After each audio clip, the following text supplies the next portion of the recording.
que el que las hace es Dios. Dios quiere darte una nueva naturaleza. Dios quiere darte un nuevo concepto de vida victoriosa, vida de valientes, vida de soldado, vida de ejército, vida de bajo autoridad divina. Y quiero decirte que lo que tú eres determina lo que haces. Si tú eres una persona que te has juntado con gente fracasada, tú te conviertes en un fracasado y tú haces cosas que te llevan al fracaso. Pero si tú eres un padre de familia, determina que tú tienes que ver por tu familia. Si tú eres una madre de familia, determina que tienes que hacer como madre de familia. Si tú eres un hijo de familia, determina las cosas que tienes que hacer como hijo de familia. Lo que tú eres, determina lo que tú haces. Es el principio de la palabra de Dios. Dice que si yo soy hijo de Dios, entonces haré las cosas de mi Padre. Si yo soy hijo de Dios, pensaré las cosas de mi Padre. Si yo soy hijo de Dios, buscaré hacer la voluntad de mi Padre.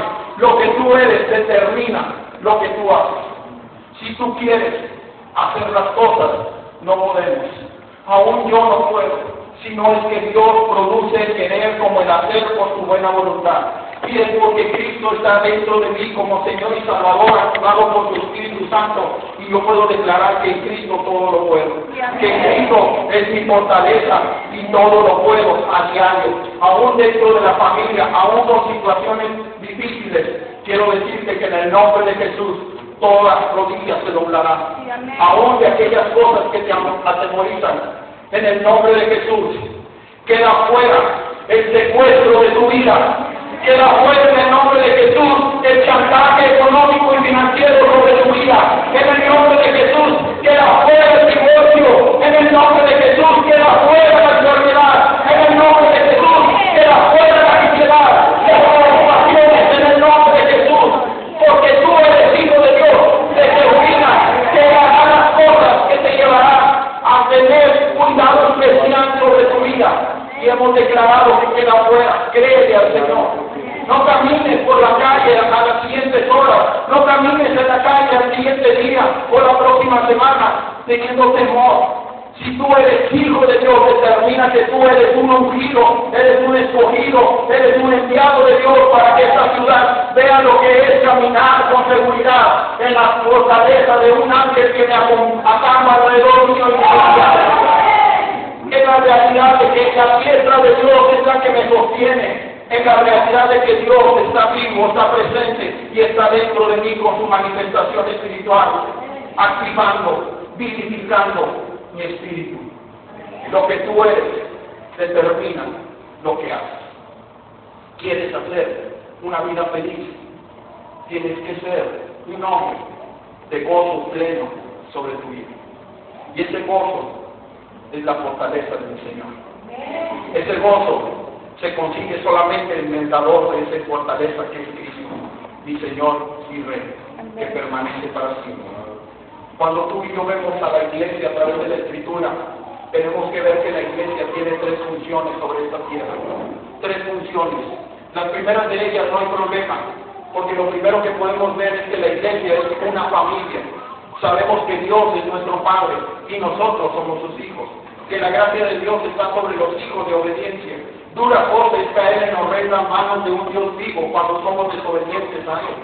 Cuando tú y yo vemos el concepto de la iglesia como familia, sabemos que todas estas personas que ya son lavadas por la sangre del Cordero vienen a ser mis hermanos. Pero hay un primogénito entre todos los hermanos que es Jesucristo. Sabemos que Dios es nuestro Padre y que cuando nosotros rogamos a ese Padre, que Él contesta conforme a la petición de su Hijo, y es su Hijo en obediencia, de su Hijo caminando bajo su voluntad. No hay ningún problema con entender y comprender que la iglesia es una familia. Pero también la iglesia es un cuerpo. Ese cuerpo en el cual la Escritura relata que todos nosotros somos miembros de un cuerpo, pero Cristo es la cabeza de ese cuerpo. Yo puedo ver en el trabajo donde me desempeño que pueden amputar una mano, pueden amputar un pie, una pierna, un brazo completo, y aún la persona sigue con vida. Pero nunca podrán amputar de un cuerpo la cabeza, porque entonces se muere. Cuando tú quitas a Dios, que es Cristo, el Señor y Salvador de tu vida, no hay gobierno sobre tu vida. y vas al fracaso y a la muerte eterna.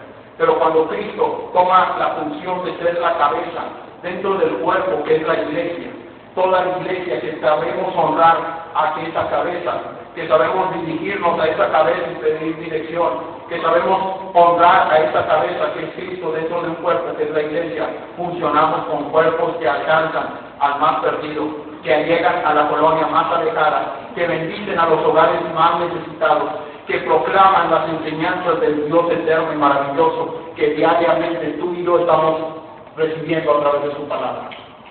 No hay ningún problema con entender y comprender que la iglesia es una familia, que la iglesia es un cuerpo, pero la iglesia también en la Escritura es un ejército. Es un ejército. Nosotros tenemos una lucha espiritual, y no es contra sangre y carne, sino contra principados, contra huestes de maldad. Y nosotros tenemos que saber que somos un ejército, que no somos de los que retrocedemos, sino que vamos en avanzada, que no somos puestos por cola, sino por cabeza en el nombre de Jesús, que vamos como punta de lanza viendo la generación que ha tenido y que ha estado teniendo pendiente de todas las cosas que van a suceder en el futuro, pero tú y yo sabemos cuál es nuestro destino. Saber y conocer que Jesús es mi Señor y Salvador, que Él se fue a los cielos a preparar una moral especial para donde Él está, nosotros también estemos. Eso es una fidelidad de destino que yo creo.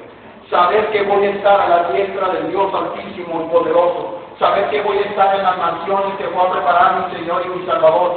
Pero mientras esté sobre esta tierra necesito del Consolador, necesito del guía que es el Espíritu Santo de Dios. Y todos los que son guiados por el Espíritu Santo de Dios, ellos son hijos de Dios. ¿Qué es lo que te guía en este momento? Tus emociones, tus sentimientos, tus pensamientos, las palabras que alguien te dijo del vecino, el familiar que te comentó algo en relación a tu problema, a tu necesidad, a tu enfermedad, a tus momentos que estás viviendo. Quiero decirte que hoy el Señor está posesionándose para decirnos a todos nosotros: la iglesia es un ejército. Amén.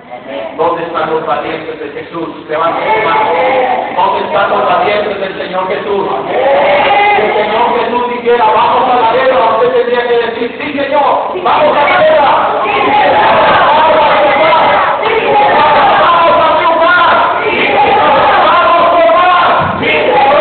Vamos a exaltar el nombre de Dios. Sí, Señor. Los valientes de Jesús. Amén.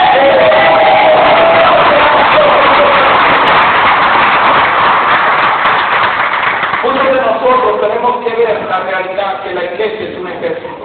Hablar de la iglesia como un ejército es llevarnos a través de la palabra misma de nuestro Dios.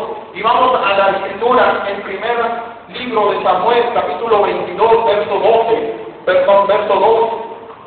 del capítulo 22 del primer libro de Samuel.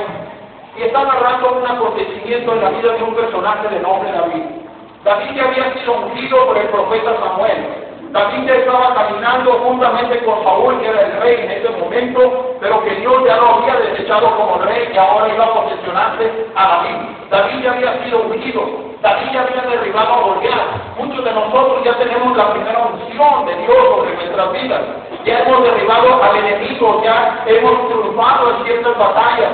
Pero David estaba entrando a una ciudad y todo el pueblo que vio las hazañas de este poderoso guerrero empezaron a cantar: David, David. En este término de comparación dice David y Saúl.